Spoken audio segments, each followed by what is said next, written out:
Assalamualaikum warahmatullahi wabarakatuh. Selamat pagi, pagi. Kelas 5B, pintar dan ceria. Hari ini hari Kamis, tanggal 12 Oktober 2023. Seperti biasa, kita belajar matematika dulu ya. Sekarang materinya udah baru nih materinya. Halaman, coba kalian buka ini bukunya halaman 47. Jadi sekarang kita sudah memasuki bab 2, kecepatan dan debit. Nah, lihat nih di halaman 47. Di halaman 47. Nah, di situ kalian lihat nih memahami satuan waktu. Kamu telah mengenal satuan waktu, setiap detik, menit, jam, hari, minggu, bulan, triwulan, caturwulan, semester, tahun, lustrum, windu, dasawarsa, abad dan milenium. Nah, di sini ada nih ada berikut adalah konversi beberapa satuan waktu. Nah, di sampingnya di halaman 47 itu ada soal. Ibu contohkan ya. Nah, buka bukunya halaman 47. Ini kalian harus perhatikan, ada 1 menit sama dengan 60 detik, 1 jam sama dengan 60 menit, 1 jam sama dengan 360 detik. Ini sudah ketetapan, jadi memang ketentuannya ini. Kalau 1 menit dirubah menjadi detik, jadi 60 detik ya. Sama nih, 1 hari itu kalau kita hitung per jamnya itu sama dengan 24 jam. Kalau 1 minggu itu ada 7 hari, Senin, Selasa, Rabu, Kamis, Jumat, Sabtu, Minggu. Kalau ditambah lagi nih, 1 bulan berarti ada 4 minggu. Dan 1 bulan itu sama dengan 30 hari gitu ya. Jadi tergantung dia minta dirubah jadi apa. Oke. Nah, lihat ini, Ibu kasih contoh ya. Misal 2 jam dirubah menjadi menit. Seperti yang kita tahu ya, ini kalau 1 jam dirubah menjadi menit, jadi hasilnya 60. Berarti di sini 2 dikali 60. Ingat, jangan lupa dibuat satuan. Menit. 2 dikali 60 berapa hasilnya? 60 kali 2. 2 kali 0, 0. 2 kali 6, 12. Hasilnya berarti 120 menit. Berarti 2 jam kalau dirubah menjadi menit hasilnya 120. Bisa? Coba lagi ya. Misal 4 menit dirubah menjadi detik. Nah, 4 kita turunkan ke sini. Dikali perubahan menit ke detik ini berapa kalau setiap 1 menitnya? Berarti 1 menit sama dengan 60 detik. Berarti kita masukkan 60 di sini ya. 60. Jangan lupa di sini detik. 4 kali 60. 60 kali 4. 0 kali 4, 0. 4 kali 6, 24 ya. Hasilnya 240 detik. Jadi hasilnya 240 detik. Itu ya. Oke, bisa. Bisa lagi nih.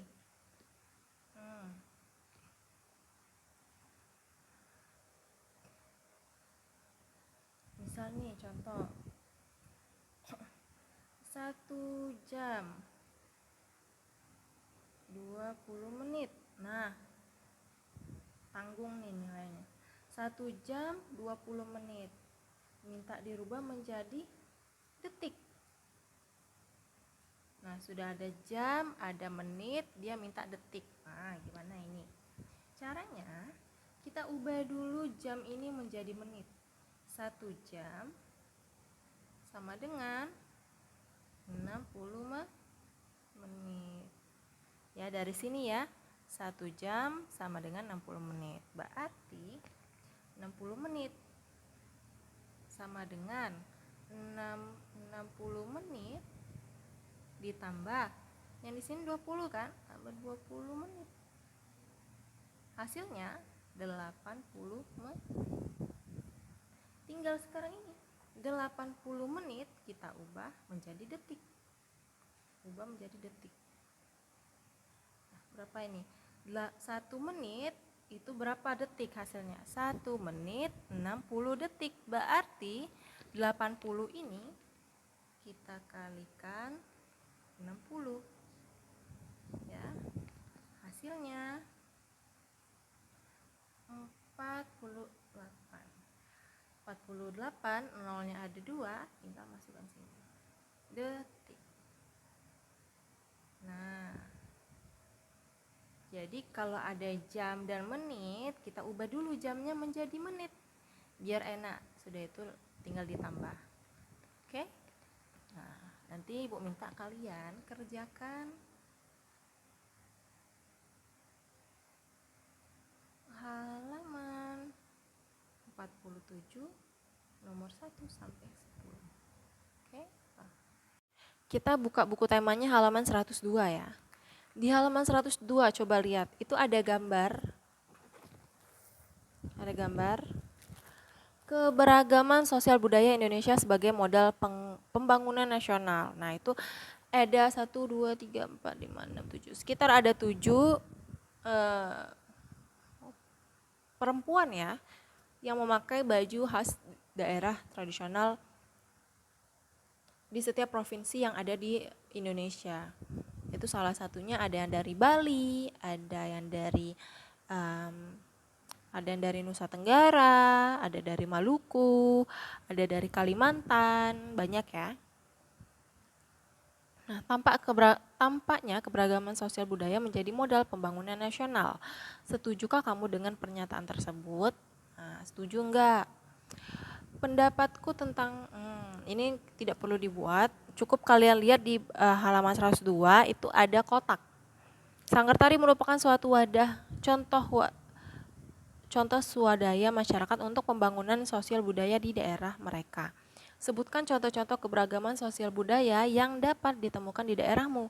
Jika itu berbentuk bahasa daerah, sebutkan nama dari bahasa daerah tersebut dan seterusnya.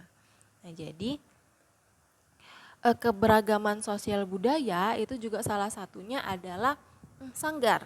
Terutama itu kalau di sini lebih sering kita dengar sanggar tari, karena sanggar tari itu khususnya di Kota Palembang itu banyak ya, banyak yang anak-anaknya mengikuti sanggar. Biasanya tari-tariannya itu tari-tari tradisional, tari kreasi tradisional gitu ya. Dan khususnya di Kota Palembang itu biasanya tarian tradisional yang diajarkan itu adalah tari tanggai atau tari pagar pengantin. Biasanya itu dilakukan pada acara-acara tertentu seperti acara pernikahan, acara selamatan gitu ya, pembukaan suatu acara dan lain sebagainya. Jadi memang sanggar tari ini jadi wadah gitu. Selain sanggar tari itu masih banyak lagi ya. Contohnya lagi misalnya ada namanya sanggar tari, ada namanya sanggar teater gitu, drama musikal boleh, terus alat musik tradisional. Tapi mungkin kalau di daerah Palembang bisa dihitung dengan jari ya 1-2 gitu. Tapi kalau misalnya sanggar tari ini memang banyak ya, ada di mana-mana. Nah, contoh keberagaman sosial budaya, misal nih, misal Ibu contohkan misalnya bahasa yang digunakan sehari-hari di lingkungan saya itu bahasa Palembang dan misalnya bahasa Indonesia, atau di lingkungan keluarga misalnya khususnya itu kami pakai bahasa Jawa, boleh ya. Terus di halaman 103 itu ada manfaat keberagaman sosial budaya. Nah, itu sudah dicontohkan sama buku menarik minat para wisatawan asing dan dalam negeri untuk berkunjung. Betul sekali, karena keberagaman sosial budaya di Indonesia ini bermacam-macam dan unik-unik sekali. Jadi istilahnya kalau orang luar itu lihat kita tuh kayak kaget gitu, culture shock namanya biasanya. Sering kalian dengar ya di sosial media, culture shock. Itu biasanya mereka tuh bingung gitu. Misal nih, kalau di Eropa makan pakai tangan itu agak gimana gitu ya, agak aneh. Tapi kalau di sini itu udah biasa, mereka heran gitu. Tapi dengan keheranan itu mereka tertarik dengan sosial budaya, dengan keragaman sosial budaya yang ada di Indonesia. Terus apa lagi? Misal nih, kalau di Korea itu ikan lele itu mahal. Salah satu makanan mewah. Ketika dia sampai di sini, dia kaget. Ikan lele yang mewah yang bagi mereka itu ternyata kalau di Indonesia itu dijual di apa? Di pinggir jalan gitu kan. Eh, dan harganya pun terjangkau. Itu hal-hal yang sederhana yang bagi kita oke biasa, tapi bagi mereka itu sangat unik dan apa ya? Hal tersebut yang menjadi daya tarik Indonesia untuk orang-orang dari luar tuh datang. Masih banyak lagi sih sebenarnya. Mau dicontohkan itu masih banyak sekali. Mungkin kalian juga ada pengalaman. Nah, silakan ya. Nanti kita diskusikan kalau sudah kalau kita tatap muka. Jadi sekarang Ibu minta ini di halaman 103 ya.